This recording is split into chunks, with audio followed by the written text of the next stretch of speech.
يقولون ربنا هب لنا من أزواجنا وذرياتنا قرة أعين واجعلنا للمتقين إماما. وقال النبي صلى الله عليه وسلم: إذا مات الإنسان انقطع عنه عمله إلا من صدقة جارية أو علم ينتفع به أو ولد صالح يدعو له، أو كما قال عليه الصلاة والسلام: اللهم صل على محمد وعلى آل محمد كما صليت على إبراهيم وعلى آل إبراهيم إنك حميد مجيد. اللهم بارك على محمد وعلى آل محمد كما باركت على إبراهيم وعلى آل إبراهيم إنك حميد مجيد. পলাশবাড়ি জগৎপুর কবরস্থান মদিনাতুল উলুম মাদ্রাসার উদ্যোগে আয়োজিত বার্ষিক মহতী ওয়াজ মাহফিল 2026 সম্মেলনের মোহতারাম সাদার, মোহতারাম সভাপতি, উপস্থিত হযরত বুজুর্গ উলামায়ে কেরাম, সম্মুখপানে সমবেত দিন প্রিয়, ইসলাম প্রিয়, দিনদার, ইমানদার মুমিন মুসলমান ভাইয়েরা, আল্লাহর দরবারে শুকর, আল্লাহ তাআলা মাদ্রাসার বার্ষিক মাহফিলে উলামাদের সোহবতে জান্নাতের বাগানে আমাদেরকে আল্লাহ তাআলা আসার বসার তৌফিক দান করেছেন। কালিমাতুশ শুকর পড়ি, শুকরিয়া আদায় করি, জবান খুলে ভক্তি ভরে সমস্বরে আওয়াজ করে সকলে মিলে বলুন আলহামদুলিল্লাহ। তোমরা জুতা খুইলা বসো, জুতা খুইলা ভালো করে ওয়াজ শোনার নিয়ত করে বসো। জুতা পায়ে দিয়েই রাখছে, মানে দৌড় যেন দিতে আর একটা। হ্যাঁ, এইবার হয়েছে। একেবারে দোয়া করে তারপরে উঠবা, নিয়ত করে এলাম, ঠিক না? এর পূর্বেও বারবার এই মাদ্রাসার মাহফিলে আসা হয়েছে। তখন একজন মানুষ ওই গেটে আমাকে ইস্তেকবাল দিত, হাফিজ মাওলানা মুফতি তাজুল ইসলাম রহমতুল্লাহি আলাইহি, যিনি এই মাদ্রাসার মুহতামিম ছিলেন। এই এলাকাবাসীর হৃদয়ে তার অবস্থানটা কত বড়, এটা তার মৃত্যুর পরে আরো সুস্পষ্ট হয়েছে। যখন তার কবর শহরের বাসার পাশের কোনো কবরস্থানে দেওয়ার জন্য ফ্যামিলির লোকেরা সিদ্ধান্ত নিয়েছিল, কিন্তু এই এলাকার মানুষ তাকে শহরে থাকতে দেয় নাই, নিজেদের কাছে আনার জন্য নিজেদের মাদ্রাসায় কবরের জায়গা ঠিক করে এ পর্যন্ত এনে নিজেদের কাছে রেখে দিছে। এই যে একজন আলেমের প্রতি এলাকাবাসীর ভালোবাসা, মোহাব্বত, মাদ্রাসার আঙিনায় তার দাফনটা, এটা একটা অনেক বড় এক দৃষ্টান্ত। আজকেও এই গেট দিয়ে যখন ঢুকলাম, আমি যখন গাড়ি থেকে নামি তখন আমার মনে হইতেছিল তাজুল ভাইয়ের কবর তো গেটের কাছেই, তিনি যদি জীবিত থাকতেন তিনি গেটের কাছে থাকতেন। আজকেও তিনি কেমন যেন কবরের কাছ থেকে গেটের কাছে দাঁড়িয়ে ইস্তেকবাল দিতেছেন। আমাকে জিজ্ঞেস করল মৌলানা সোহাইব যে জিয়ারত কখন করবেন? আমি বললাম জিয়ারত এখনই তো উনি অপেক্ষায় আছে গেটের কাছে, জিয়ারত আগে, এরপরে ভেতরে যাব। মোহাব্বতের এই মানুষটা নাই। 2-3 দিন 4 দিন আগের থেকেই আমার সফর যদি দিনাজপুরে হইতো তাহলে তার প্রস্তুতি থাকতো যে আমি সকালের নাস্তা কি করব, রাতের খাবার কি খাবো, দুপুরে কয়টার সময় ঘুম থেকে উঠা খানা খাবো, কি খাবো, এই এক পেরেশানি ওনার ভেতরে কাজ করত 7টা খানেক। এবং এই দিনাজপুরে দাওরায়ে হাদিস মাদ্রাসাগুলোতেও আমার ঘুমানোর সুযোগ হইতো না। একবার নিউটাউন মাদ্রাসায় মাহফিল শেষে হুজুররা বললেন, মাদ্রাসার দাওরায়ে হাদিস মাদ্রাসার মেহমানখানা মুহাদ্দিসরা এখানে আছে, এখানে না থাইকা তাজুল ইসলাম সাহেবের বাসায় যেতে হইব আপনার।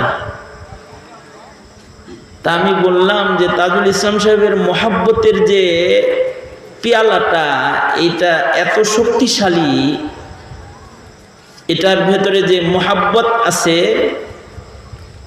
এখন যদি তার এই মোহাব্বতের পেয়ালায় আমি নিজেকে জায়গা না দিই তাইলে এই পুরা জায়গাটা বেদনা দিয়ে ভরে যাবে। সুতরাং এই মানুষের মোহাব্বতের কদর করার জন্য আমার ওনার বাসায় থাকতে হবে। তো এই মানুষটা নাই, চলে গেছেন। এত তাড়াতাড়ি যাবেন এটা আমার নিজেরও কল্পনা ছিল না। আমি ভাবছি যে অসুস্থ আছেন, হয়তো দেখা হয়ে যাবে সফরের কোনো ফাঁকে, দিনাজপুর গেলে মোলাকাত হবে। কিন্তু মানুষ কে কখন চলে যাবে জানেন কে? জোরে আওয়াজ করে বলেন, কে জানেন? কার মৃত্যু কখন হবে? বাচ্চা বয়সে হবে, পিচ্চি বয়সে হবে, না জন বয়সে হবে, না বার্ধক্যে হবে? রাতে মারা যাবে না দিনে মারা যাবে?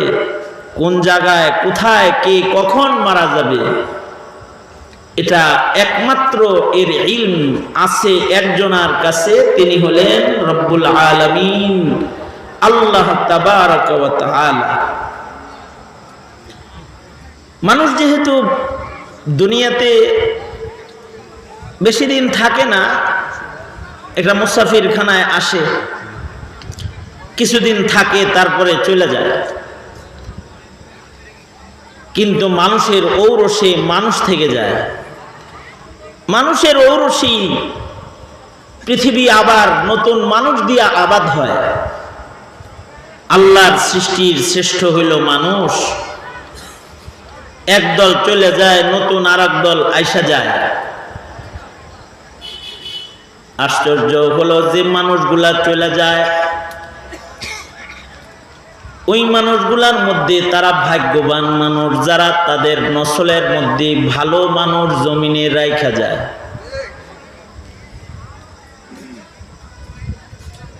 মানুষ তো চলে যায়, কিন্তু তার রক্তের যে মানুষগুলা পৃথিবীতে থেকে যায়,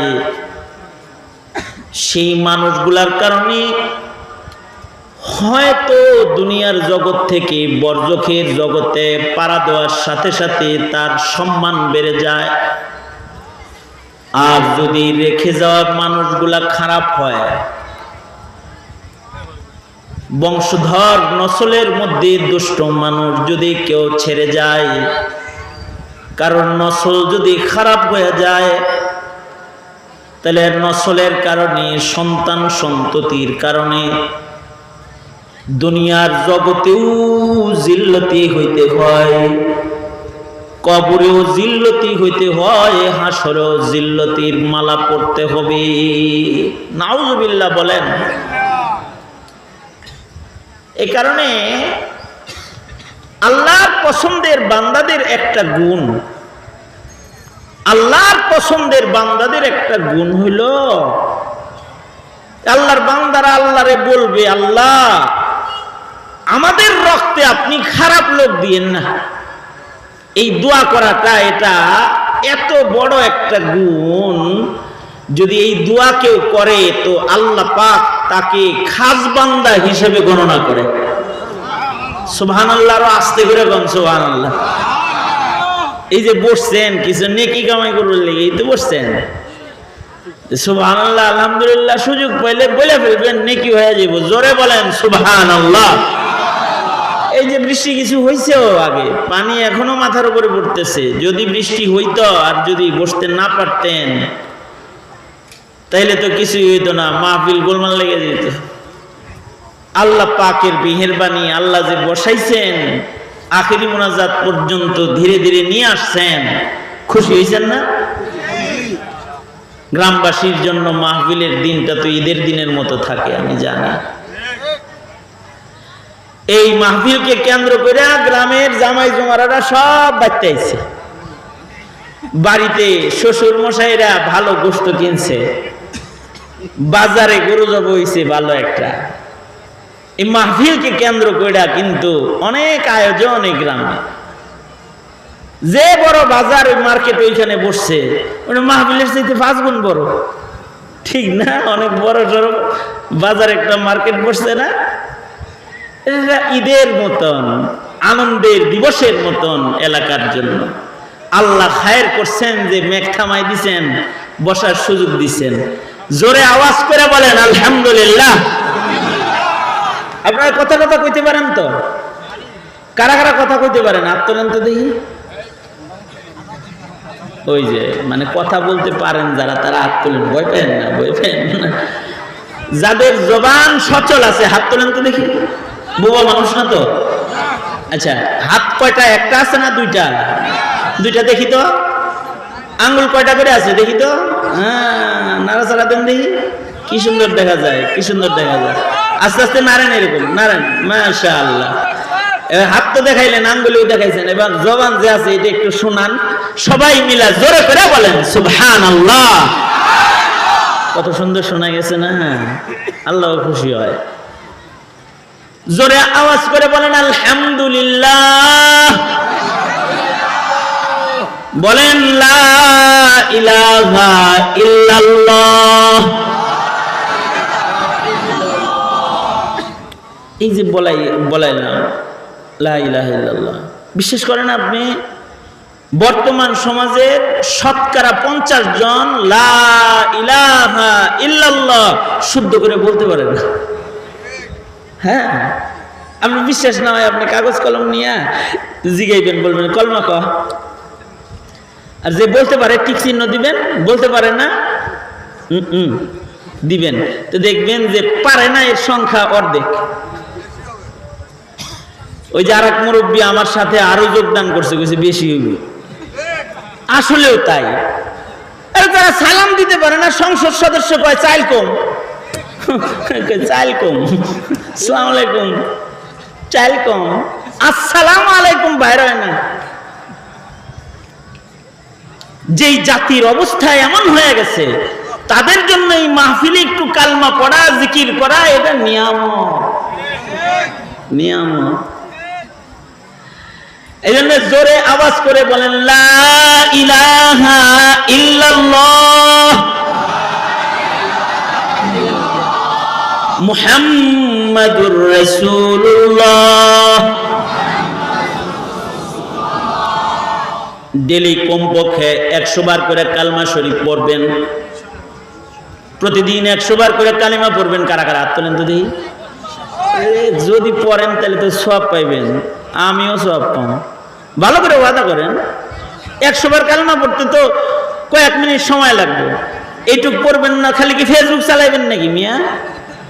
ডেলি 100 বার কালিমা পড়বেন ইনশাআল্লাহ। বলেন 100 বার ইস্তিগফার করবেন, আস্তাগফিরুল্লাহ বলেন। লাভ কি? লাভ কি? লাভ হলো যারা কালিমা পড়বে তাদের মরণকালে জবানে উচ্চারণ হবে লা ইলাহা ইল্লাল্লাহ মুহাম্মাদুর রাসূলুল্লাহ। যাদের মৃত্যুর সময় কালিমা উচ্চারণ হয়, আল্লাহর রাসূল বলেন মান কানা আখিরু কালামিহি লা ইলাহা ইল্লাল্লাহ ফাদাখালাল জান্নাহ। আল্লাহর রাসূল বলেন যাদের মরণকালে মুখে বাইর হয় লা ইলাহা ইল্লাল্লাহ, তাদের মত তাদের জন্য আল্লাহর জান্নাতের দরজা হয়ে যায়। মরণটা যদি জান্নাতের দরজা হয়, ভালো না? মরণ যাদের জান্নাতের দরজা হবে তারা হলো সফল। আর যদি মরণকালে কারণ আল্লাহ তাআলার নাম জবানে বের না হয়, তাহলে মরণ দরজা দিয়ে অনেকে কবরে দোজখে চলে যায়। কারণ রাসূল বলেছেন, আল কবরু রাউযাতুম মিন রিয়াজিল জান্নাহ আও হুফরাতুম মিন হুফারিন নার। আল্লাহর রাসূল বলেন, কারোর কবর হবে দোজখের খণ্ড, আর কারোর কবর হবে আল্লাহর জান্নাতের বাগান। এইটা হৃদয়ে ঈমান রাখতে হইব। কারণ আপনার আমার কি আছে? আপনার আমার এই জামাটা আপনার আমার না, মাথার টুপিটা আপনার আমার না, হাতের ঘড়িটা আপনার আমার না, উঙ্গুলির আংটিটা আপনার আমার না, পকেটের কলম টাকা কিচ্ছু আপনার না। আপনি তো খালি। এখন রূহ বাইর হবে আর সব কিছু আপনার থেকে আলাদা, কিছুই নাই, খালি হাত। না জমিদারি, না নেতৃত্ব, না কর্তৃত্ব, না শান শওকত, কিচ্ছু তো কবরে যাইতেছে না। কবরে যাইতে হইব 3.5 হাত ভরে একলা একা।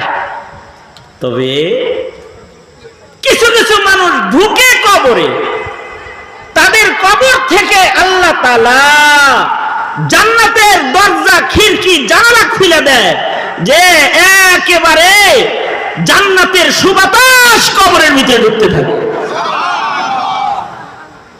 এটা যদি কেউ বিশ্বাস না করে তাহলে তার ঈমান নষ্ট হয়ে যাবে। আর কিছু কিছু কবরের মধ্যে সাপ ঢুকে, সাপ। কিছু কিছু কবরের মধ্যে আগুন ঢুকে, আযাব ঢুকে। কারণ কবরে কিছুই যায় না, কিন্তু বান্দার আমলগুলা কবরে যায়। কে কয়বার আল্লাহর নাম লইছে, কে কয়টা সেজদা দিছে, কে কয় পারা কোরআন মাজিদ পড়ছে, কে কয়দিন মসজিদে গেছে, কয় বেলা মসজিদে গেছে, কার জীবনে কয়টা রোজা আছে, কার জীবনে কয়টা কাজ সাদকা আছে, কার জীবনে কয়টা নেকির কাজ আছে। এই সব নেক আমলগুলা বান্দার লগে কবরে যাবে। বরঞ্চ কৃত কর্ম এত আজব জিনিস, মাইয়িত কবরে যাওয়ার আগে তার নেকিগুলা কবরে আগে চলে যায়। তখনও পর্যন্ত মাইয়িত নামে নাই কবরে, কিন্তু তার নেক কাজগুলা সব তার কবরে আগেই চলে যায়। আল্লাহু আকবার বলেন। আচ্ছা, বুঝা থাকলে প্রশ্নের উত্তর দেন। মাইয়িত আগে কবরে যায় না তার নেকি কবরে যায় আগে? লাগেনি, বিশ্বাস হয় না। বিশ্বাস না হইলে কোরআন বলে, আলহাকুমুত তাকাসুর হাত্তা যুরতুমুল মাকাবির কাল্লা সাওফা তা'লামুন সুম্মা কাল্লা সাওফা তা'লামুন। তাড়াতাড়ি জানবা, মইরা লও খালি, এ খালি রূহটা বাইরেই টের বাবা। কবরের এই সব কিছু যে সত্য, মরবা যখন সাথে সাথে বুঝবা, সাথে সাথে। কারণ নেকি যেমন কবরে যায়, মানুষের কুকর্ম মানুষ কবরে যাওয়ার আগেই কবরে যায়, কুকর্ম হাজির হয়ে যায়। কেউ যদি পাপাচার জীবনে বেশি করে, তাইলে সে কবরে যাওয়ার আগে তার পাপগুলা কবরে যায়, পাপগুলাই সাপ হয়ে যায়, আগুন হয়ে যায়, বিচ্ছু আকৃতি ধারণ করে যায়। আর নেকিগুলা কি হয়ে যায়? ঢাল হয়ে যায়। রোজা ঢাল হয়ে পাহারাদার হয়ে দাঁড়ায় যায়, নামাজ পাহারাদার হয়ে দাঁড়ায় যায়, কোরআন শরীফ শাফাত করার জন্য মাথার কাছে পাহারাদার হয়ে দাঁড়ায় যায়। নেকির কাজ, এই যে ওয়াজ শুনতেছেন, জিকির করতেছেন, সব পায়ের কাছে পাহারাদার হয়ে দাঁড়ায় যাবে। আল্লাহু আকবার জোরে করে বলেন। আর যদি কেউ গুনাহ করে তাহলে গুনাহগুলো আগে কবরে চলে যায়। শারহুস সুদূর ফি আহওয়ালিল মাউতা ওয়াল কুবুর, জালালউদ্দিন সুয়ুতী রাহমাতুল্লাহ আলাইহির লেখা কিতাব।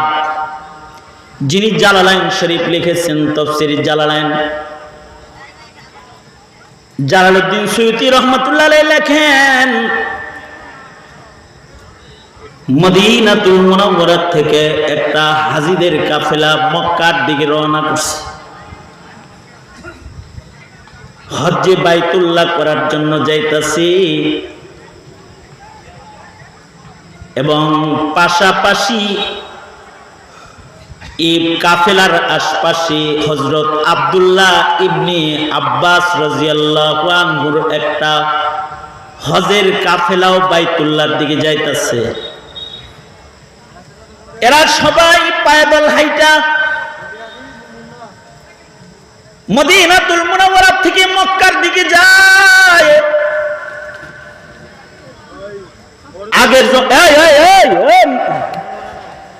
এত জোরে কথা আজকে আশ্চর্য লোক তুই। আমি তো মনে করছি মানুষ কি জেনে হয়েছে, এসে মাইকলা কথা কয়। মনে মনে আবার রাগ করতেছে যে হুজুর কি খারাপ ব্যবহারটা করে। আসলে পরিবেশ সুন্দর হইলে অল্প কথাই হৃদয়ে আসর করে তওবা নসিব হয়।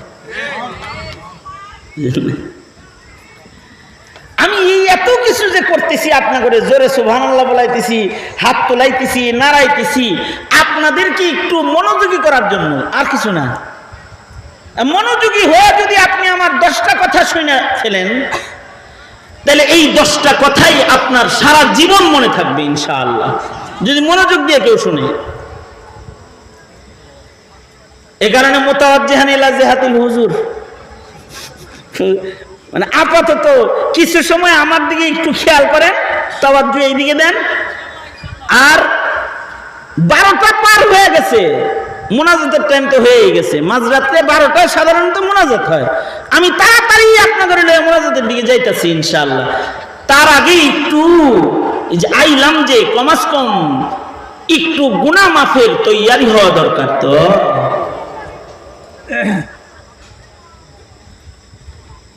ইকো ভাইবার যা আছে এর সব কমায় দাও, সব কমায় দাও, শুধু এখানে স্পষ্ট হইলে হইব। এখন তওবার পরিবেশ তো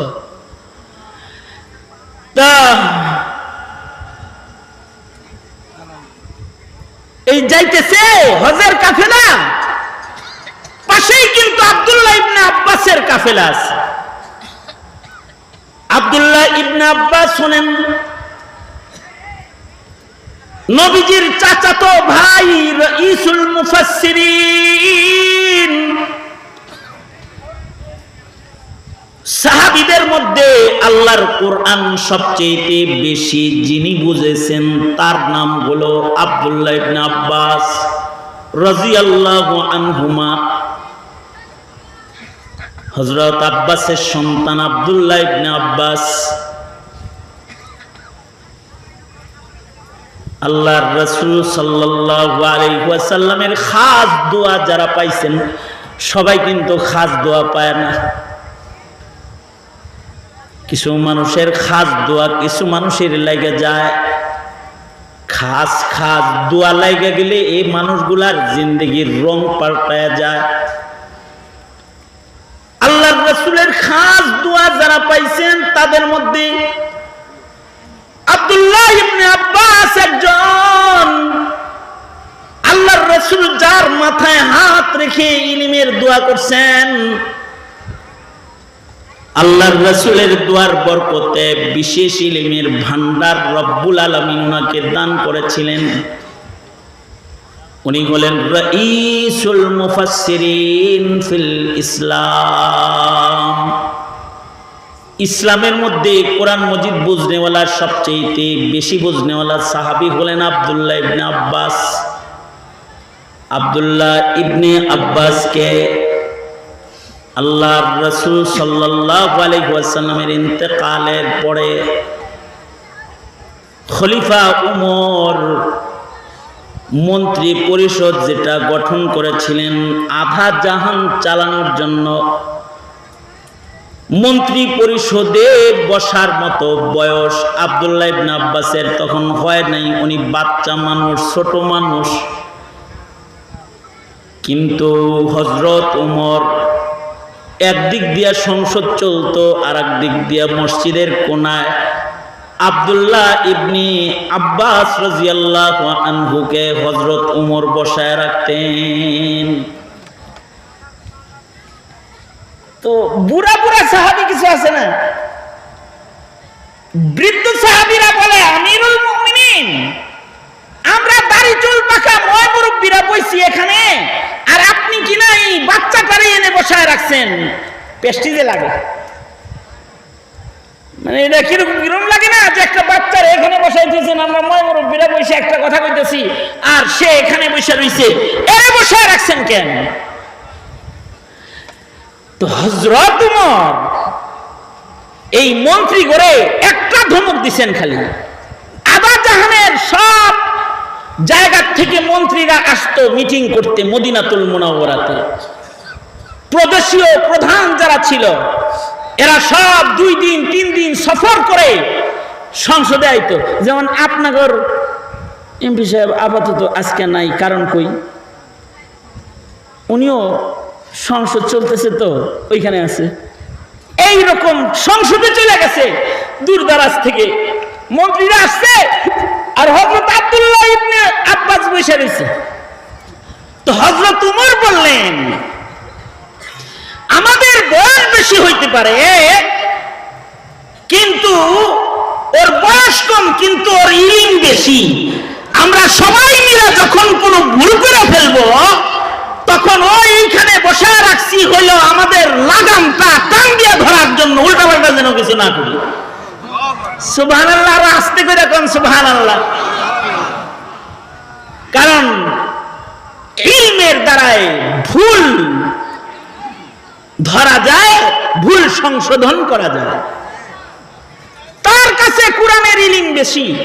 আমরা যদি কোনো উল্টা পাল্টা সিদ্ধান্ত লই তো ও ইলমের কারণে চুপ থাকতে পারবে না।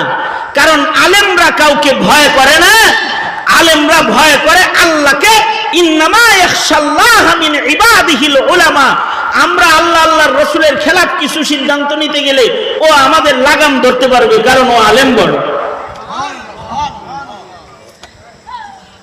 এ কারণে এই জমানায় যুগে যুগে আলেমরা নির্যাতিত হয় সরকার কর্তৃক। কারণ কি, সরকার যখন নাস্তিক পালা শুরু করে, মুরতাদ পালা শুরু করে, আর সরকার যখন শরীয়ত বিরোধী সিদ্ধান্ত নেয় তখন দলীয় কারণে হোক, মূর্খতার কারণে হোক, ভুল না বুঝার কারণে হোক, দলের লোকেরা চুপ থাকে কিন্তু আলেমরা চুপ থাকে না, তাদের জবান খুলে যায়। এই অপরাধে বহু আলেমকে জেল খাটতে হয়, যুগে যুগে জেলে মরতে হইছে বহু আলেমদের। আহমদ বিন হাম্বল রহমাতুল্লাহ আলাইহি, ইবনে তাইমিয়া রহমাতুল্লাহ আলাইহি এই জেলখানায় মারা গেছে। এই আব্দুল্লাহ ইবনে আব্বাস হলেন এত বড় একজন আলেম দ্বীন, উনি ওই হজের কাফেলায় আছেন। হজের কাফেলা মক্কার দিকে আগাইতেছে। এই জমানার বিমানের পথে পথ চলা নয়, অথবা দ্রুতগামী ট্রেন দিয়ে 2 ঘন্টায় মক্কা থেকে মদিনা নয়,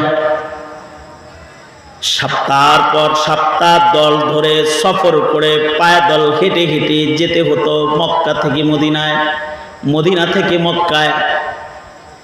মরুভূমির মাঝখানে যায় হাজিদের কাফেলায় এক হাজি সাহেব অসুস্থ হয়ে পড়ছে। অসুস্থ হইছে তো হইছে, এ হাজি সাহেব হজের সফরে অসুস্থ অবস্থায় ইন্তেকাল করেছে। লাশ নিয়ে সামনে বাড়ার কায়দা নাই। জমানার বড় বড় আলেম, বড় বড় ইমাম, বড় বড় মুহাদ্দিস যারা পায়ে হাইটা মক্কায় যাওয়ার পথে মারা গেছে, তাদের কবর মরুভূমির মাঝখানে হয়েছে। কোথায় কবর আছে খুঁজে পাওয়া যায় না। তবে কারা কারা মরুভূমিতে মারা গেছে? মক্কা মদিনা এর আশেপাশে মক্কার পথে কতগুলো ইমাম, কতগুলো মুহাদ্দিসের কবর আছে। এর উপরেও বিজ্ঞজনেরা কিতাব লিখেছেন, মাতা ফি তরিকিল মক্কা, মক্কার পথে কারা কারা মরুভূমিতে মরছে, অসুস্থ হয়ে মারা গেছে, অথবা খাদ্যের অভাবে মারা গেছে, অথবা পানির থলে সিরা পানি পড়ে গেছে আর মরুভূমির মাঝখানে আর পান করতে কিছু পায় না। পিপাসায় ছাতি ফাইটা মরুভূমির মাঝখানে বড় আলেম অনেকে মারা গেছে। এর উপরে পূর্বের যুগের লেখকরা আলাদা কিতাব লিখেছে, মাম্মা তাফি তরিকিল মক্কা জওয়ান। এই হাজী সাহেব এই রাস্তায় হজে যাওয়ার পথে মারা গেছে। মারা গেলে নিয়ম ছিল জায়গায় দাফন করা হতো, ওখানেই কবর খনন করা হয়েছে। কিন্তু আশ্চর্য বিষয় হলো, জানাজা পয়রা হাজীর কবরের কাছে যখন লাশটা লয়ে গেছে, কবরের দিকে লাশটা নামাবে আর তাকায় দেখে কবরের মধ্যে একটা আজদাহা সাপ আগেই শেষ। হাজিরা ভয়ে ভীত হয়ে তাড়াতাড়ি লাশ নিয়ে দ্রুত সামনে আগায় গেছে। পুনরায় আবার কবর খনন করেছে। আবার লাশটা কবরের কাছে আনতে যখন কবরের পাশে এনেছে, দেখে কবরের ভিতরে সাপ। আবার লাশ নিয়ে আরো রাস্তার সামনে চলে গিয়ে নতুন কবর খনন করেছে। তাদের ধারণা, আমরা এমন উপত্যকা মনে হয় পাড়ি দিতেছি যে উপত্যকায় সাপের বসবাস বেশি। আরো সামনে যা আরেকটা কবর খনন করেছে। আবার দেখি কবরের ভেতরে একটা সাপ শুয়ে রয়েছে। 3 কবর পার করে চতুর্থ কবর আরো সামনে যায় আরেকটা খনন করেছে। আশ্চর্য, চতুর্থ কবরের ভেতরেও সাপ শুয়ে আছে। তারা পেরেশান হয়ে গেছে, যেখানেই কবর খনন করি সেখানেই সাপ আইসা শুয়ে পড়ে, কি করা যায়? হাজিরা সবাই মিলা আব্দুল্লাহ ইবনে আব্বাসের কাছে গেছে, যা বলে, ও রাইসুল মুফাসসিরিন, মাইয়িত হইল একটা কিন্তু কবর খনন করেছি 4টা। যে কবরের পাশেই লয়ে যাই ওখানে যায় দেখি সাপ শুয়ে রয়েছে। কি করতে পারি আমরা, কি করব? আব্দুল্লাহ ইবনে আব্বাস বললেন, নতুন কোন কবর আর খনন করার কোনো দরকার নাই। এই 4 কবরের যে কোনো এক কবরে তোমরা তার লাশটা আস্তে করে নামায় দাও।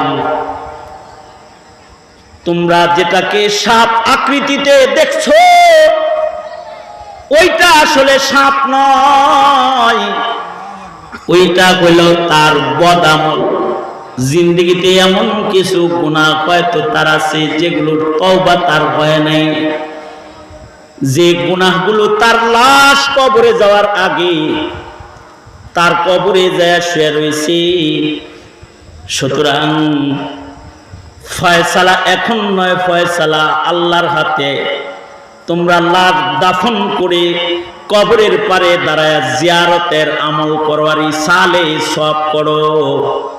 হইতে পারে কবরে ইসালে সওয়াব করলে রব্বুল আলামিন হয়তো আযাব সরাইয়া দিবে।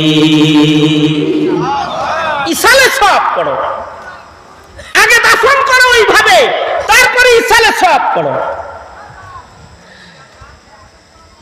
ঘটনা বলার দ্বারাই আর আব্দুল্লাহ ইবনে আব্বাসের এই মশওয়ারা, এই বক্তব্য থেকে একটা কথা স্পষ্ট হয়, সেটা হলো কেউ যদি পাপাচার করে সে কবরে যাওয়ার আগে তার পাপ কবরে যায়,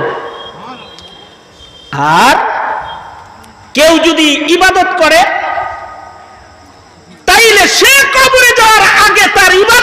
আগে কবর পাহারা দেয়। তবে মানুষ মরে যাওয়ার পরেও 3 রাস্তায় মানুষের কবরের নেকি যায়। আল্লাহর রাসূল বলেছেন, ইদা মাতাল ইনসানু ইনকাতা আনহু আমালুহু ইল্লা মিন সালাস। আল্লাহর রাসূল বলেন, মানুষ মরে গেলেও 3 রাস্তায় মানুষের কবরে নেকি পৌঁছতে থাকে কিয়ামত পর্যন্ত।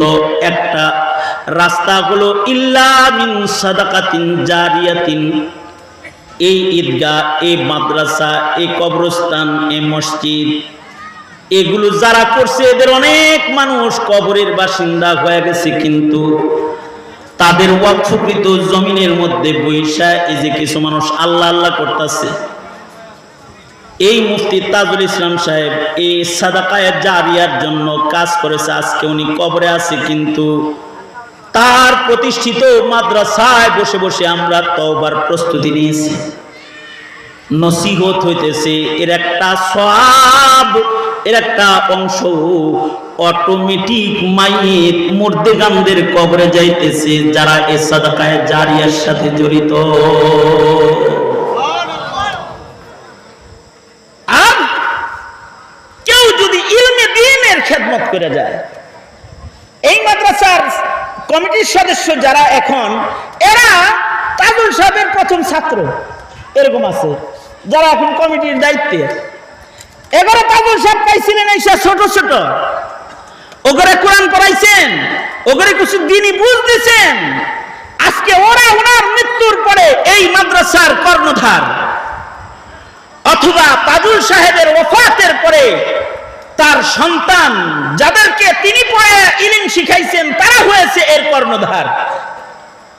অথবা তাজুল সাহেবের হাতে যারা আপনারা সাদকা খায়রাত করছেন, আপনাদের এই অর্থ করি দিয়া গড়ে ওঠা ইলমের মার্কাজি আজকেও 2টি ছেলেকে পাগড়ি দেওয়া হলো। আল্লাহ বাঁচায় রাখলে ওরা কোনো হেফজখানা মাদ্রাসার মুহতামিম হবে, তখন ওরাও কিছু হাফেজের মাথায় পাগড়ি দিবে। খোদার কসম, ওদের ওই মেহনতের সওয়াবও যারা এই ইলমের খেদমতের সাথে জড়িত তাদের কবরে কিয়ামত পর্যন্ত বসতে থাকবে। বলেছেন মুহাম্মদুর রাসূলুল্লাহ সাল্লাল্লাহু আলাইহি ওয়াসাল্লাম, সবচেয়ে ভাগ্যবান মাইয়িত হলো তারা যারা চলে যাওয়ার পরে এমন সন্তান রাখা যায়, তাদের পরে তাদের সন্তানরা কিবলামুখী নামাজ পড়ে, তাদের সন্তানরা কোরআন পড়ে, তাদের সন্তানরা নেকির কাজ করে।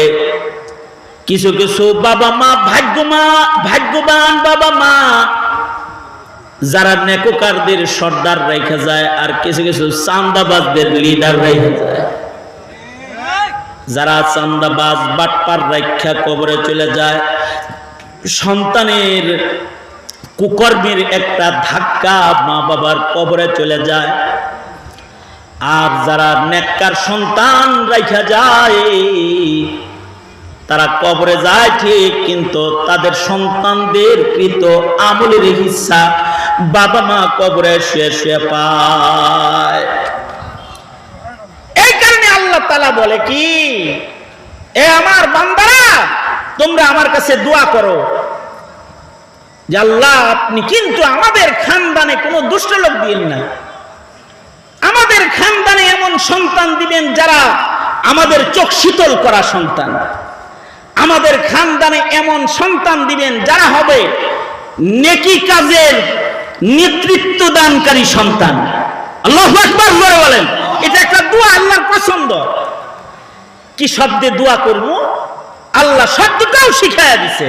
আমি আয়াতটা পড়ছি আপনাদের সামনে। আল্লাহ বলেন, ওয়াল্লাযীনা ইয়াকুলুন, আমার সাথে আপনারা বলেন রব্বানা, জোরে আওয়াজ করে বলেন রব্বানা হাবলানা মিন আজওয়াজিনা ওয়া যুররিয়াতিনা কুররাতা আ'য়ুন ওয়াজআলনা লিল মুত্তাকিনা ইমামা। এই শব্দে শব্দে দোয়া আমরা করব, এটা আল্লাহর পছন্দ। কিন্তু চিন্তা করে দেখেন কয়টা মুসলমানের এই দোয়াটা মুখস্থ আছে? আমাদের মুরব্বীরা এই জন্য বাংলা দোয়া মুখস্থ করাইছে। কোরআনের আয়াত যদি তোমার মুখস্থ না থাকে, কোরআনের আয়াত যদি তোমার মুখস্থ না হয়, তুমি বাংলায় আল্লাহরে বলবা, এমন সন্তান দে আল্লাহ, আমাকে এমন একটা সন্তান দে যার কামাই খাওয়ার আশা নাই, আমি মইরা গেলে দোয়া করবে যে। এমন একটা সন্তান দে আল্লাহ, আমাকে এমন সন্তান দে কামাই খাওয়ার আশা নাই, আমি মইরা গেলে দোয়া করবে যে। এজন্য প্রত্যেকটা মুমিন এই দোয়া আল্লাহর কাছে করবে। জীবনটা এমন যেন হয় যে সন্তানদের মধ্যে এমন কিছু নেককার সন্তান রেখে যাওয়া যায়, যারা আমাদের মৃত্যুর পরে আমাদের জন্য দোয়াকারী হবে। আর প্রজন্মের দোয়া করার মতো সন্তান উপহার দেওয়ার মতো জায়গা একমাত্র জমিনে একটা, সেটা হলো মাদারিসে কওমিয়া। এই মাদারিসে কওমিয়ার শিক্ষার আলো বঞ্চিত যদি কেউ হয়, তাইলে সে নাস্তিক মুরতাদ বেঈমান হয়। যদি আলেম নাও হয়, কমাস কম মক্তবটাও যদি পড়ে, নুরানি মক্তবও যদি পড়ে, মসজিদের বারান্দার মক্তবটাও যদি পড়ে, তাই ইমানদার হয়। একটুকুন আলো থেকেও যদি কেউ বঞ্চিত হয়ে যায়, এইটার ঈমান আর বাঁচান যায় না। এটা নাস্তিক হয়ে যায়, মুরতাদ হয়ে যায়, কাদিয়ানি হয়ে যায়, বেঈমান হয়ে যায়। সুতরাং পলাশবাড়ি জগৎপুরের এলাকার মানুষেরা, এই গুরুস্থান হলো এই এলাকার মানুষের শেষ ঠিকানা।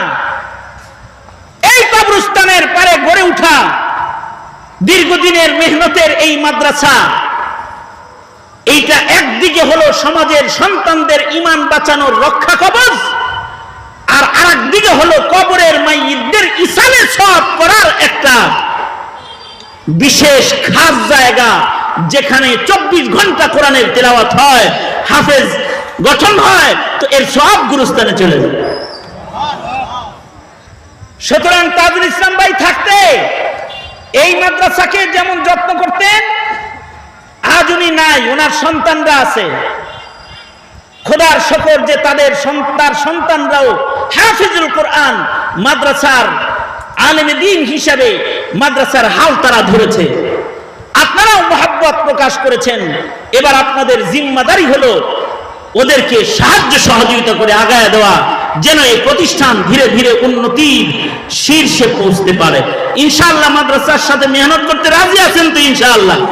কারণ বিলাখের সবারই মরতে হইব। আর এখানে যারা বৈশা রয়েছেন, আমি তাদের বলবো, ওই যে আব্দুল্লাহ ইবনে আব্বাস যাকে সাকলা কবরেই নামায় দিতে বললেন, যদি আপনার দিলে কোনো সন্দেহ থাকে যে আপনার জীবনেও কোনো বড় গুনাহ আছে, যেটা কবরে আপনার জন্য সাপ হইতে পারে, কবরে আপনার জন্য আগুন হয়ে ঢুকতে পারে, তাহলে আপনি এখন বসে আমাদের সাথে আসুন, সকলে মিলে একটু তওবা করেন। চোখের পানি ফেইলা আল্লাহরে বলেন, আল্লাহ আমি কবরের আযাব সহ্য করার ক্ষমতা রাখি না, তুমি আমাকে মাফ করে দাও। কারণ আল্লাহ পাকের ঘোষণা আছে, আত্তাইবু মিনাজ যামবি কামান লা যামবা লাহু। তওবা করতে কেউ যদি দেরি করে ফেলায় আর যদি গুনাহ লয়ে কবরে যায়, তাহলে মুসিবত আছে। এ কারণে তওবা করা, যেন খালি হাত যেদিন নিঃস্ব অবস্থায় কবর পথের যাত্রী হয়ে যেন তখন যেন গুনাহ কবরে না যায়। এই জন্য আল্লাহর রাসূল বলেছেন, আইনা আনতা মিনাল ইস্তিগফার ইয়া হুযাইফা। আল্লাহর রাসূল বলেন, ও হুযাইফা, ইস্তিগফার থেকে দূরে থাকো কেন? আমি নবী প্রতিদিন 100 বার করে তওবা পড়ি, ইস্তিগফার পড়ি। তার মানে আল্লাহর রাসূল বুঝায় উম্মতেরা গুনাহ মাফ করানোর জন্য প্রতিদিন তোমরাও ইস্তিগফার পড়ো। এজন্য প্রতিদিন তওবা করবেন। ইনশাআল্লাহ তৈরি আছেন না? ইনশাআল্লাহ দুইটা কাজ দিলাম, 5 ওয়াক্ত নামাজ পড়বেন, জিকির করবেন, তওবা করবেন, আর হাসবে তৌফিক নেকির কাজে জুড়ে থাকবেন যতটুকু পারেন। আপনারা তো দেউলিয়া হইতে কয় নাই, কেউ বৈরাগী হয়ে যাইতে বলে নাই। ব্যবসা করবেন, বাণিজ্য করবেন, চাকরি বাকরি করবেন, সব করবেন, দিনের সাথে জুড়ে থাকবেন। দিনের সাথে জুড়ে থাকার একটা সহজ তরিকা হলো দাওয়াত ও তাবলীগের সাথে একটু সম্পর্ক রাখেন। মাসে 3 দিন, বছরে 1 চিল্লা, মাঝে মাঝে 3 চিল্লা, এটা যদি করতে পারেন তাইলে দেখবেন জিন্দেগির রং ইবাদতের রঙে রঙিন আছে। অথবা আল্লাহওয়ালাদের সোহবত, নেককার আলেম দ্বীনদের সামনে যে একটু বসবেন, এই যে মেঘের ভিতরে বৃষ্টির ভিতরে বয়ে রয়েছেন, লাভ কি? লাভ হলো এই যে এইটা, জিন্দেগিতে ইবাদতের রং রক্ষা হয় এগুলোর দ্বারা। তৈরি আছি না? ইনশাআল্লাহ সোজা করেন, বলেন ইয়া আল্লাহ ওয়াদা করিতেছি জীবনে আর কোনোদিন নামাজ কাজা করব না, ইয়া আল্লাহ জুলুম করব না, মিথ্যা বলবো না, হারাম খাইব না, হারাম উপার্জন করব না। আল্লাহ আপনি আমাদের তৌফিক দান করেন। জোরে আওয়াজ করে চিল্লা এখন আমিন সোজা করেন। এই হাত দিয়া জীবনে বহু মানুষের কবরে মাটি দিছেন। কেউ মার কবরে মাটি দিছেন, কেউ বাপের কবরে মাটি দিছেন। একদিন এই হাতগুলো দিয়ে আপনাদের কবরে কেউ মাটি দিবে। আজকে যে মাইয়িত মুর্দেগানদেরকে হারায় ফেলছেন, তাদের নামে দোয়ার আগে সাদকা কইরা দোয়া করলে দোয়া কবুল হয়। সবাই আমার সাথে বিসমিল্লাহ বলে একটু পকেটে হাত ঢুকাইয়া দেন। আমিও পকেটে হাত দিই, আপনারাও দেন। জোরে বলেন বিসমিল্লাহ। এই জোরে করে কোন বিসমিল্লাহ, জোরে করে বলেন বিসমিল্লাহ। এই পকেটে হাত দেন, পকেটে হাত ঢুকান। আর যার পকেটে যা আছে তার থেকে দেন। সাদকা করেন, সাদকা করেন, সাদকা করেন, জলদি করেন। বড় নোটটা দিয়েন। 1500 যারা দিবেন তারা স্টেজে এসে দেন। এই যে আমি মরহুম তাজুল ইসলাম সাহেবের জন্য দিলাম, আপনাদের সাথে শামিল হইলাম। আমার আব্বাজান রহমাতুল্লাহ আলাইহি, আমার আব্বাও ইন্তেকাল করেছেন।